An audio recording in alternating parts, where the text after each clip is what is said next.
Ysbryd bywyd yn adla arnol. Ysbryd gwirionedd, siarad â ni. Ysbryd gobaith, ysbrydola ni. Ysbryd grym, gweithia drwom, heddiw a phob dydd.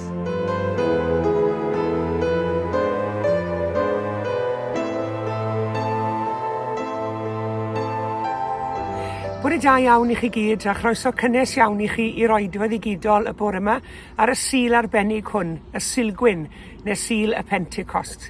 Mae'n dda cael eich cwmni chi. Diolch yn fawr iawn i chi gyd am ymuno ni. Gobeithio gewch chi fendith o gyd addoli yn ei bore yma. Croeso cynnes iawn i chi.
Ar ddydd cyflawni cyfnod y Pentecost, yr oedd e'n doll ynghyd yn un lle, ac yn sydyn fe ddath o'r nef sŵn fel gwynt grymus yn rhithro, ac fe lanwodd yr holl dŷ lle roeddent yn eistedd.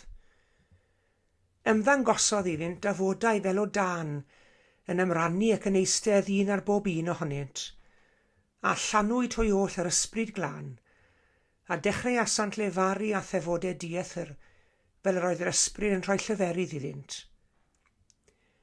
Yr oedd yn preswylio yn Jerusalem i ddewon, pobl ddiwiol o bob cenedl dan y nef, ac wrth glywed y sŵn hwn fe ymgasglodd tyrfa ohonynt, ac yr oeddent wedi drysu'n lan, am fod pob un ohonyn nhw'n clywed hwy'n siarad yn ei iaith ei hun. Yr oeddent yn synnu ac yn ryfeddu ac yn dweud, onid Galilea di'r rhain ôl sy'n llefaru? A sut yr ydyn ni'n ei clywed bob un ohono ni yn iaith ei hun, iaith ei fam?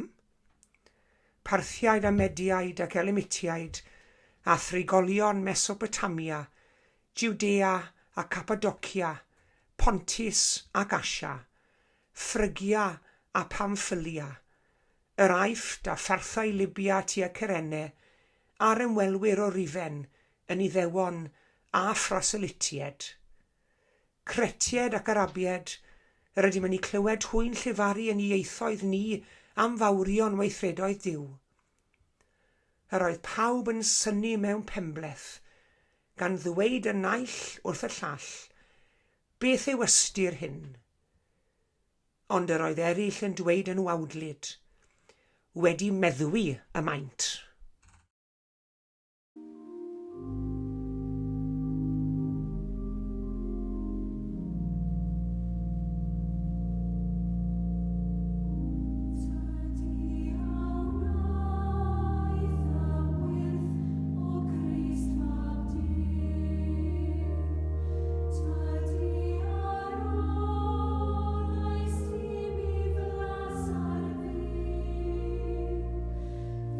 Go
Wel, heddi ni'n troi at un o ddigwyddiadau mwyaf pwerus yn yr ysgrythyr, sef y Pentecost. Ac mae rai bobl yn credu taw digwyddiad sydd yn ymwneud â gwynt nerthol, tân a siarad mewn ieithoedd gwahanol yn unig yw'r Pentecost. Ond mae'r Pentecost yn llawer mwy na ryw ddigwyddiad dramatig yn unig. Mae'r Pentecost yn nodi'r foment pam symudodd Duw o drigo ymhlith ei bobl i drigo o fewn ei bobl trwy'r ysbryd glân. Mae'r ail bennod o lyfr yr Actau'n cychwyn fel hyn. Ar ddydd y Pentecost, yr oedd e'n doll ynghyd yn yr un lle, ac yn sydyn, daeth sŵn o'r nef fel gwynt nerthol, a llanwyd yr holl dŷ lle roeddent yn eistedd. Y peth cyntaf ni'n sylwi fan hyn yw bod y disgyblion wedi bod yn aros neu yn disgwyl. Oedd y disgyblion yn aros. Oedd Iesu wedi dweud wrthyn nhw, cyn iddo esgyn i'r nef, pidwch a gadael Jerusalem iddo fe, ond arhoswch am yr addewid a'r rhoddodd fy nhad. Shwt rai chi am aros neu disgwyl tybed? Mae aros yn gallu bod yn anodd iawn ar adegau, yn dyw e. Mae bywyd yn symud mor gyflym heddi. Oherwydd yr holl ddyfeisiadau sydd gyda ni, rhai electronic a rhai digidol hefyd, maen nhw'n caniatáu i ni gyflawni pethau yn gyflymach o lawer heddi nac o'n i'n medru gwneud yn y gorffennol. I ni'n cael ein boddi gan bethau sydd yn digwydd ar unwaith, i ni gyd yn ifed instant coffi, ac i ni'n disgwyl pethau i ddigwydd yn instant. Ac os i ni'n gorfod aros am rhywbeth, i ni'n gallu mynd bach yn ddiamynedd yn ni, ac i ni'n gallu ffindo aros yn beth poenus iawn i wneud ar adegau. Ond mae rhaid i ni gofio fod Duw ar waith yn yr aros hefyd. Mae ar waith yn y disgwyl. Doedd y disgyblion ddim yn deall yn iawn beth oedd i ddod. Doedd nhw ddim yn gwybod siwt bydde Duw yn gweithredu, ond o'n nhw'n barod i fyddhau Iesu ac aros yn ddisgwylgar. A chi'n gwybod weithiau mae ffydd yn golygu bod rhaid i ni fyddhau hyd yn oed pam nad i ni'n deall beth sy'n digwydd yn iawn. Oherwydd mae ffyrdd Duw yn wahanol iawn i'w ffyrdd ni, ac mae meddwl Duw yn wahanol i'n ffordd ni o feddwl hefyd. Yn ail, mae'r ysgrythyr yn dweutho ni bod sŵn fel gwynt nerthol wedi dod adeg y Pentecost cynta. Ac yn yr ysgrythurau, mae gwynt yn aml yn cynrychioli ysbryd Duw. Nawr, so ni'n gallu gweld gwynt, ond ni'n gallu teimlo ei effeithiau fe. I ni'n gallu gweld y goeden yn plygu, i ni'n gallu gweld y dail yn symud ar y goeden, i'n gallu teimlo grym y gwynt yn dyn ni. Mae'n debyg iawn i drydan wy'n credu, so ni'n gallu gweld trydan, ond i ni'n gwerthfawrogi i effeithiau, ac i ni'n gwybod po mor anghyfleus mae bywyd yn medru bod pam bod y trydan yn methu. Wel, mae ysbryd glân yn gweithio mewn ffordd debyg iawn hefyd. Falle nag i ni'n gallu weld ein gorfforol, ond i ni'n gallu teimlo i effeithiau fe yn ein bywydau ni. Falle nad ydyn ni wastad yn sylweddoli mae ysbryd Duw sydd ar waith yno ni. Yr ysbryd sydd yn meddalu, calonnau caled. Yr ysbryd sydd yn adfer pobl pan bod nhw'n teimlo bod eu bywydau nhw ar chwal. Yr ysbryd sy'n rhoi dewrder i bobl, lle mae ofn yn bod. Ac yr ysbryd hefyd sydd yn tawelu ein pryderon ni. Mae'r ysgrythyr yn dweutho ni hefyd fod tafodau tân wedi ymddangos yn gorffwys ar bob un ohonyn nhw. Nawr, eto mae tân yn thema bwysig a phwerus iawn yn y Beibl. Mae tân drwy'r Beibl yn cynrychioli presenoldeb a ffurdeb Duw hefyd. Siaradodd Duw trwy'r berth oedd yn llosgi, os gofiwch chi. Arweiniodd Duw Israel gyda cholofn o dan yn y nos, ac yn awr roedd tân Duw yn gorffwys ar bobl gyffredin. A mae hynny'n bwysig iawn i gofio. Doedd e ddim yn gorffwys ar y adeilad, nac ar y deml, ond ar y bobl. Ac yn wir, fe newidiodd hyn bob peth. O dan yr hen gyfamod, o dan yr hen drefn, oedd pobl yn mynd i'r deml i gyfarfod â Duw. Ond o dan y cyfamod newydd, ni'n gweld pobl yn dod yn demla i hunain i'r ysbryd glân ac i bresenoldeb Duw. Doedd Duw nid yn unig yn awyddus i adeiladu i eglwys oddi fewn i'r adeilad, ond oedd Duw eisiau adeiladu ni, yn creu ni fod yn adeiladau, adeiladu eglwys yno ni drwy ysbryd. Ysylwch fan hyn bach ar fanylun bach arall fan hyn. Dath yr ysbryd glân ar bob un ohonyn nhw. Nid ar Pedr yn unig, nid ar yr arweinwyr yn unig, nid ar rhai cryfaf yn ysbrydol yn unig, ond ar bawb oedd yn bresennol. Sma ysbryd Duw wedi gadw ar gyfer ychydig o fobl dethol. Weithiau chi'n gwybod mae bobl yn credu bod Duw yn gweithio trwy weinidogion yn unig, neu bod Duw yn gweithio ac yn defnyddio athrawon, neu genhadon. Ond na, mae e'n defnyddio ti a finne hefyd. Mae Duw yn defnyddio pobl gyffredin fel ti a fi, dro ar ôl tro ar ôl tro. Bysgotwyr, casglwyr trethu, gweithwyr cyffredin, pobl yn llawn methiannau a'i bywydau nhw'n llawn gwendidau. Mae'r Pentecost felly yn ein hotgoffa ni nad yw Duw yn galw'r rhai cymwys, ond mae e'n cymhwyso'r rhai mae fe'n ei galw i fod yn gymwys yn ei liged e. Y Pedr yn enghraifft wych yn dweud. Ychydig wythnosau gynt oedd wedi gwadu Iesu de'r gwaith. Oedd ofn yn ei reoli. Ond wedi'r Pentecost, safodd Pedr o flaen miloedd a chyhoeddi Crist yn eofn. Y dyn a oedd unwaith yn crynu o flaen morwyn, y nawr yn pregethu gydag awdurdod. Nid dim ond derbyn rhyw wybodaeth a ddath a wnaeth Pedr, oedd e'n fwy o hynny o lawer. Fe newidiodd Duw i galonau yn llwyr.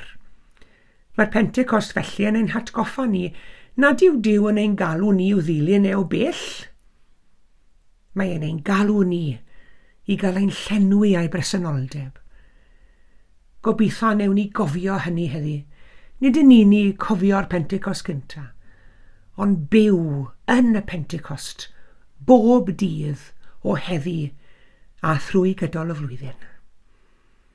Amen.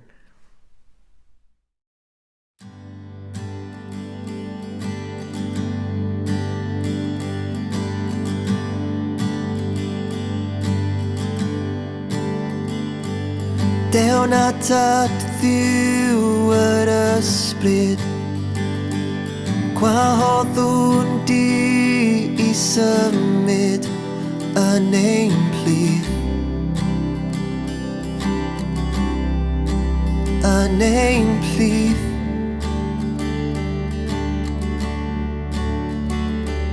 Fy ngwendid dwi'n cydnabod, dibynna ffordd awdurdod ath bwer di.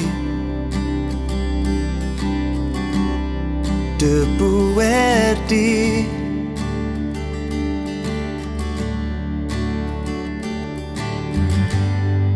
Ysbryd glân llenwa ni, gyda'r nerth clyw ein cryf, defnyddia ni i ddod â gogoniant i dy enw di. Defnyddia ni i ddod â gogoniant i dy enw di.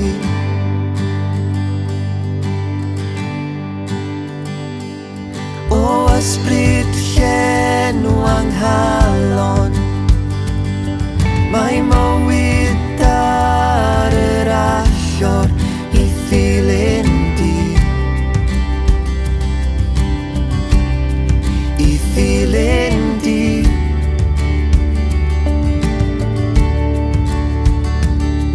Boed bywyd braf a'i peidio,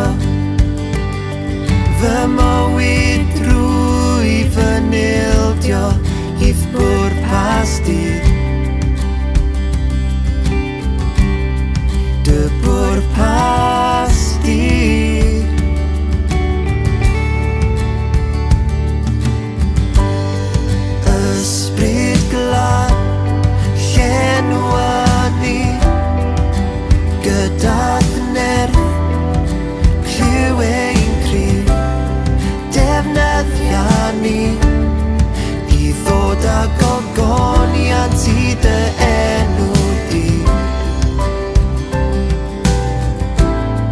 Defnyddia ni I ddod â gogoniant I dy enw di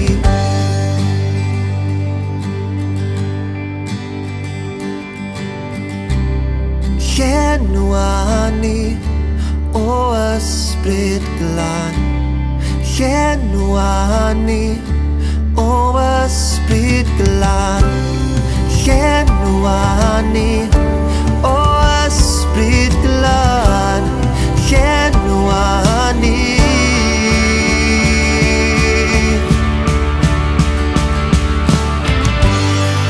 Ysbryd glân Llenwa ni gyda thnerth Clyw ein cryf Defnyddia ni I ddod â gogoniant I dy enw di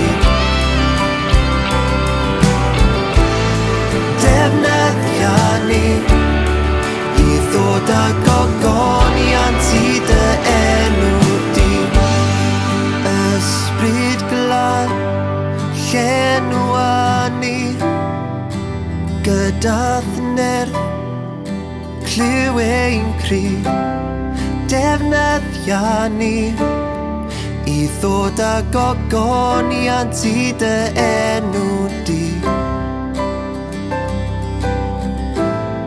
Defnyddia ni I ddod â gogoniant I dy enw di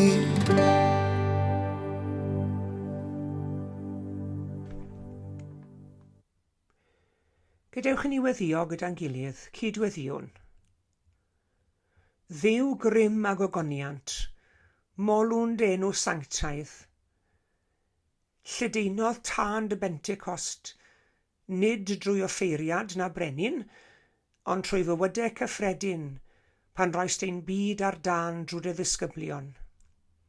Felly, llanwn bywydau ni heddi arglwydd, dyna'n gweddi, fel y caiff grym dy ysbryd ei weld yn y bywydau cyffredin hyn. Cynnau eto tân yn ein calonnau, y fflam oedd yno ar y cychwyn, mwyn I ni fod yn fendith I lawer. Dduw grym a gogoniant, molwn denw sanctaidd.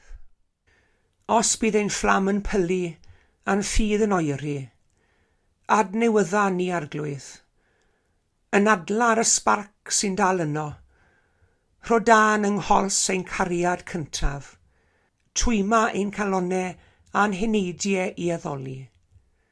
Tyrda ni nôl eto I ble ddechreuodd y cwbl, mwyn I ni fod yn negeseuwyr gras, yn ail gynnau fflam dy gariad yn ein byd tywyll.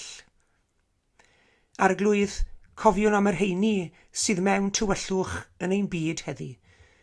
Yn arbennig yr rheini sydd yn wynebu'r diwrnod hwn mewn ofn a phryder a phoen. Yr rhai sydd yn byw mewn ardaloedd sy'n cael ei llethu gan ormes a thrais yr yfela. Yr rhai nes adre ni sydd yn gaeth I amgylchiadau anodd o bob math.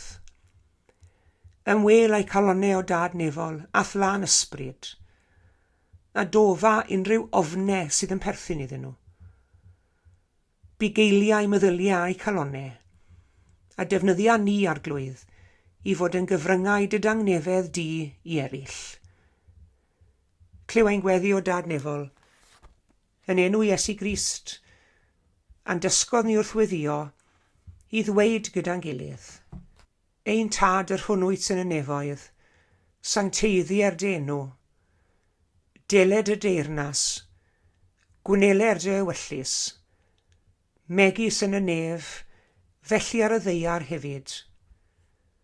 Dyro I ni heddiw ein bara beinyddiol, a madda I ni ein dyledion, fel y meddywn ninnau i'n dyledwyr. Ac nac arwain ni I brofedigaeth, eithi'r gwared ni rhag drwg. Canis eiddo ti yw'r deyrnas, a'r nerth, a'r gogoniant, yn oes oesoedd. Amen.